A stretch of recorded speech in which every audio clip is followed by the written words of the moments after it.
Sir Gopikrishna గారు, ఇప్పుడు మనం మ్యూచువల్ ఫండ్ ఇన్వెస్ట్మెంట్ చేశాక ఒక 1-2 ఇయర్స్ తర్వాత మన పోర్ట్ఫోలియో రివ్యూ అనేది ఎలా చేసుకోవాలి, దాంట్లో కరెక్షన్స్ అడ్జస్ట్మెంట్స్ ఎలా చేసుకోవాలి, అదేవిధంగా పోర్ట్ఫోలియో రీబ్యాలెన్స్, పోర్ట్ఫోలియో చర్నింగ్ అనేది కూడా ఎలా చేసుకోవాలి, ఇవన్నీ చేయాలి అంటే మనకి ఉండాల్సిన నాలెడ్జ్ ఏంటి? సో మనకున్న నాలెడ్జ్ ఇక్కడ ఎలా ఇంప్లిమెంట్ చేసుకోవాలి, ఎలా ఎగ్జిక్యూట్ చేసుకోవాలంటారు?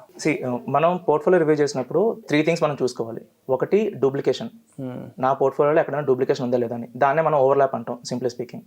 సెకండ్ థింగ్ ఏంటి అంటే నా పోర్ట్ఫోలియోలో individual funds compare to the individual index ఎలా పర్ఫామ్ చేస్తున్నాయని. థర్డ్ థింగ్ ఏంటి అంటే అప్పుడు రీబ్యాలెన్స్ చేయాలి. సో స్టెప్ బై స్టెప్ వెళ్ళాలి. నాకు మల్టిపుల్ క్లయింట్స్ ఉన్నారు. Okay, one of the clients 86 funds invest చేశారు. One of the client. ఇంకా ద యావరేజ్ పోర్ట్ఫోలియో సైజ్ ఏంటి అంటే 20+. నా ఇప్పుడు మీ దగ్గర 20 ఫండ్స్ ఉన్నాయంటే అక్కడ మీకు కామన్గా ఉండే పారామీటర్స్ ఏంటి అంటే మీ దగ్గర ఆబ్వియస్లీ సేమ్ కేటగిరీ నుంచి మల్టిపుల్ ఫండ్స్ ఉంటాయి. సపోజ్ ఒక సేమ్ మిడ్ క్యాప్ 4 ఫండ్స్ ఉన్నాయి, ఆర్ సెక్టార్ ఫండ్ 4 ఫండ్స్ ఉంటాయి, ఆర్ ఫ్లెక్సీ క్యాప్ 4 ఫండ్స్ ఉంటాయి. యాజ్ అ ఇండివిజువల్ మీరు ఒక 4 ఫండ్స్కి ఎందుకు వెళ్ళారంటే అక్కడ మీకు డెసిషన్ ప్రాపర్గా లేదు, అనాలిసిస్ పెరాలిసిస్ జరిగింది. బికాస్ నేను ఒక ఫ్లెక్సీ క్యాప్ అని ఇన్వెస్ట్ చేద్దాం అనుకున్నా, నాకు 4 ఫండ్స్ బాగానే కనిపించాయి. రీజన్ ఏంటంటే మేబీ 4/8కి 5 స్టార్ రేటింగ్ ఉండొచ్చు, 4/8కి లాస్ట్ 5 ఇయర్స్ యావరేజ్ చాలా బాగుండొచ్చు. సో నాకు అనాలిసిస్ పెరాలిసిస్ జరిగింది, ప్రాపర్గా నేను పిక్ చేయలేకపోయాను. అయితే ఈ ఫండ్ కాకపోయినా వేరే ఫండ్ అయినా నాకు రిటర్న్స్ ఇస్తుంది కదా అని చెప్పి నేను 4/8లో ఇన్వెస్ట్ చేస్తాను. నేను నా ఐడియా ఏంటి అంటే వెన్ మీరు ఆ ఫండ్ సెలెక్ట్ చేసినప్పుడు ఆబ్వియస్లీ మీరు నిఫ్టీ 500 చూసే ఉంటారు, ఫ్లెక్సీ క్యాప్ ఫండ్ కాబట్టి. కంపేర్ టు ఇండెక్స్ ఫండ్ బాగుంది, 4 ఫండ్స్ బాగున్నాయి, సో 4 బాగుండొచ్చు, ఇన్వెస్ట్ చేసాం. సో డూప్లికేషన్ జరిగింది. జనరల్లీ మ్యూచువల్ ఫండ్స్లో హిస్టారికల్ ట్రెండ్స్ గానే గమనిస్తే ఈ రోజు బాగున్న ఫండ్ రేపొద్దున బాగోదు, ఈ రోజు ఇండెక్స్ బీట్ చేసిన ఫండ్ రేపొద్దున బీట్ చేయదు. నౌ వెన్ మీ దగ్గర 4 ఫండ్స్ ఉన్నాయంటే అవుట్ ఆఫ్ 4 ఏదో 2 ఫండ్స్ మంచి రిటర్న్స్ ఇస్తాయి obviously. Suppose fund A B C D ఉంది, ఏవి బాగానే రిటర్న్స్ ఇవ్వచ్చు, సిడి రిటర్న్స్ ఇవ్వకపోవచ్చు compare to the index. So the average of 4 funds compare to index తక్కువ ఉంటాయి ఆ టైంలో. డూప్లికేషన్ జరగకూడదు మీ దగ్గర. మీ దగ్గర 4 ఫండ్స్ ఉన్నాయంటే ఆ 3 ఫండ్స్ సెల్ చేయడం మంచిది, ఆర్ అట్లీస్ట్ 2 ఉంచుకోండి, 2 సెల్ చేసేయండి. Provided check the overlap first, ఏ ఫండ్ ఉంచాలి ఏ ఫండ్ తీసుకోవాలనేది ఓవర్లాప్ చెక్ చేసుకుని ఏ ఫండ్ అయితే తక్కువ రిటర్న్స్ ఇస్తుందో, సపోజ్ 2 ఫండ్స్కి ఓవర్లాప్ 50% ఉంది, 1 ఫండ్ తక్కువ రిటర్న్స్ ఇస్తుంది, వేరే ఫండ్ హై రిటర్న్స్ ఇస్తుంది, ఏ ఫండ్ అయితే తక్కువ రిటర్న్స్ ఇస్తుంది దాన్ని రిడ్యూస్ చేయాలి. సో ఫస్ట్ స్టెప్ ఏంటి అంటే డూప్లికేషన్ రిడ్యూస్ చేయాలి. ఎందుకంటే వెన్ మీ దగ్గర మోర్ దెన్ 10 ఫండ్స్ ఉన్నాయంటే 70% కేసెస్లో మీ పోర్ట్ఫోలియో అండర్ పర్ఫార్మెన్స్ చేస్తుంది. That is for very sure. Okay, so number of funds increase అయ్యే కొద్దీ అండర్ పర్ఫార్మెన్స్కి ఛాన్సెస్ పెరుగుతూ ఉంటాయి. So simply speaking loss making strategy అవుతుంది అది. So that reason duplication delete చేయాలి. ఫ్లెక్సీ క్యాప్స్ ఉంటే keep 1 or 2 flexi caps, large caps ఉంటే keep 1 large cap, mid cap ఉంటే keep 1 mid cap. Okay, so avoid the duplication, అది ఒకటి. Second thing ఏంటి అంటే ఇప్పుడు డూప్లికేషన్ అవాయిడ్ చేసాం కాబట్టి సెకండ్ స్టెప్ ఏంటి అంటే మనం ఇప్పుడు అవుట్ ఆఫ్ 20 ఫండ్స్ ఒక 10 ఫండ్స్ మనం ఫిల్టర్ చేసుకొచ్చాం. ఈ 10 ఫండ్స్ పర్ఫార్మెన్స్ ఎలా ఉందో చూడాలి ఇప్పుడు ఇండివిజువల్ కేటగిరీతో కంపేర్ చేస్తే. ఐడియల్లీ ఏంటి అంటే కొంతమంది ఇప్పుడు జనరల్ ఇన్వెస్టర్ బిహేవియర్ ఏంటి అంటే 4 or 5 స్టార్ ఉంటే మంచిదనే కాన్సెప్ట్లో ఫిక్స్ అయిపోతారు. But there are funds 1 star నుంచి 5 స్టార్కి వచ్చిన ఫండ్స్ ఉన్నాయి, 2 స్టార్ నుంచి 5 స్టార్ రేటింగ్ వచ్చిన ఫండ్స్ ఉన్నాయి. సిమిలర్లీ దేర్ ఆర్ ఫండ్స్ 5 నుంచి 1కి డ్రాప్ అయిపోయిన ఫండ్స్ ఉన్నాయి, 5 నుంచి 2కి డ్రాప్ అయిపోయిన ఫండ్స్ ఉన్నాయి.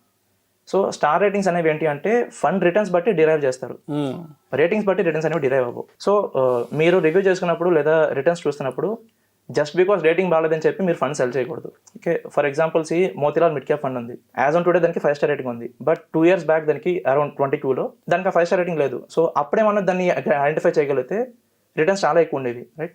సో జస్ట్ బికాస్ 2 స్టార్ కాబట్టి 3 స్టార్ కాబట్టి దాన్ని తక్కువ అంచనా వేయకూడదు. పర్ఫార్మెన్స్ కన్సిస్టెన్సీ చూడాలి మనం. సో మీరు ఇండివిజువల్ ఫండ్ యొక్క పర్ఫార్మెన్స్ చూసినప్పుడు కంపేర్ టు ఇండెక్స్ ఎంత రిటర్న్స్ ఇచ్చింది, హై ఇచ్చిందా, ఈక్వల్ ఇచ్చిందా, తక్కువ ఇచ్చిందా అని. ఈక్వల్ ఇచ్చినా సరే ప్రాబ్లం లేదు, ఎక్కువ ఇస్తే గొడవ లేదు. బట్ రిటర్న్స్ కానీ తక్కువనే అనుకోండి, లెట్స్ సే ఇండెక్స్ 100% రిటర్న్స్ ఇచ్చింది, ఫండ్ మనకి 70 ఇచ్చింది, then the problem arises. Because already 30% gap ఉంది, ఆ 30% గ్యాప్ మనకి నెక్స్ట్ ఇయర్ ఆ ఫండ్ రికవరీ చేయగలగాలి, which will not happen in any case. Okay, so once duplication జరిగిపోయాక ఇండివిజువల్ ఫండ్స్ యొక్క రిటర్న్స్ చెక్ చేసుకోవాలి మీరు. That's the next step.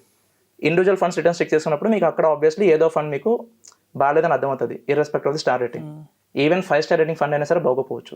So అక్కడ నుంచి మనకు ఇంకో 2-3 ఫండ్స్ మనం షఫల్ చేసుకుంటే ఇట్ విల్ బి 7. ఆ 7లో అప్పుడు మనం రీబ్యాలెన్సింగ్ చేసుకోవాలి.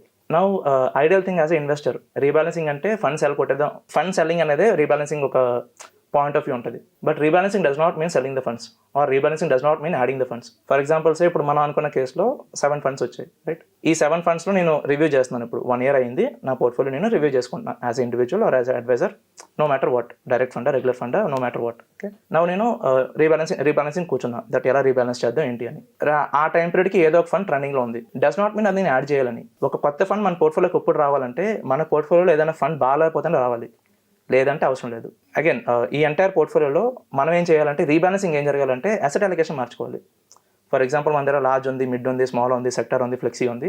ఇందులో మనం అలొకేషన్ మార్చుకోవాలి. ఫర్ ఎగ్జాంపుల్ 2015 నుంచి 2020 వరకు మీరు మిడ్ క్యాప్ ఇండెక్స్లో కానీ ఇన్వెస్ట్ చేస్తుంటే మీకు ఓన్లీ 11% రిటర్న్స్ వచ్చేది. ఫర్ ఎగ్జాంపుల్ మీరు 1 lakh ఇన్వెస్ట్ చేశారనుకోండి, ఫ్రమ్ 15 till 2020 నవంబర్ మీరు 70 lakh ఇన్వెస్ట్ చేస్తారు అండ్ అప్రాక్సిమేట్లీ మీ దగ్గర 1 crore వాల్యూ ఉంటుంది, market value, which will be 11% returns, 11% XIRR అవుతుంది. బట్ ఆ తర్వాత మిడ్ క్యాప్ మంచి రిటర్న్స్ ఇచ్చింది. పోస్ట్ కోవిడ్ వల్ల మార్కెట్ ఫాలో అయ్యాక మిడ్ క్యాప్స్ చాలా ఇంక్రీజ్ అయ్యాయి అండ్ అక్కడ నుంచి మిడ్ క్యాప్ ఇండెక్స్ 200% రిటర్న్స్ ఇచ్చింది టిల్ 24 సెప్టెంబర్. సో ఆ టైం పీరియడ్కి మన దగ్గర మిడ్ క్యాప్ ఫండ్ ఉంది అండ్ ఆ ఫండ్కి మనం అలొకేషన్ ఇంక్రీజ్ చేసాం అనుకోండి. సపోజ్ నా దగ్గర మిడ్ క్యాప్ ఫండ్ ఉంది, 20% అలొకేట్ చేశాను, from 20 I made it 40. So నా అలొకేషన్ ఇంక్రీజ్ చేశాను కాబట్టి మిడ్ క్యాప్ ఫండ్ ఇంక్రీజ్ అయినప్పుడు నా పోర్ట్ఫోలియో వాల్యూ కూడా ఇంక్రీజ్ అవుతుంది దాంతోపాటు ఈక్వలెంట్గా. సో రీబ్యాలెన్సింగ్ అనేది ఏంటి అంటే ఫండ్ సెల్ చేయడం కాదు. సెల్ చేయొచ్చు అన్లెస్ దానికి సెల్ చేయాల్సిన అవసరం వస్తే తప్ప దాన్ని సెల్ చేయకూడదు. ఇఫ్ అక్కడ ఫ్రంట్ రన్నింగ్ ఇష్యూ జరిగింది, మేనేజ్మెంట్ చేంజెస్ జరిగాయి, అప్పుడు సెల్ చేయొచ్చు. That's a different thing. న్యాచురల్గా సెల్ చేయకూడదు దాన్ని unless it is doing bad. Okay, so rebalancing అంటే అలొకేషన్ మార్చాలి. ఇన్సైడ్ ది పోర్ట్ఫోలియో అలొకేషన్ మార్చుకోవాలి, దాన్ని మీకు డీసెంట్ రిటర్న్స్ వస్తాయి. Thank you sir, thank you so much Gopikrishna garu. Yeah, thank you Vishnu గారు.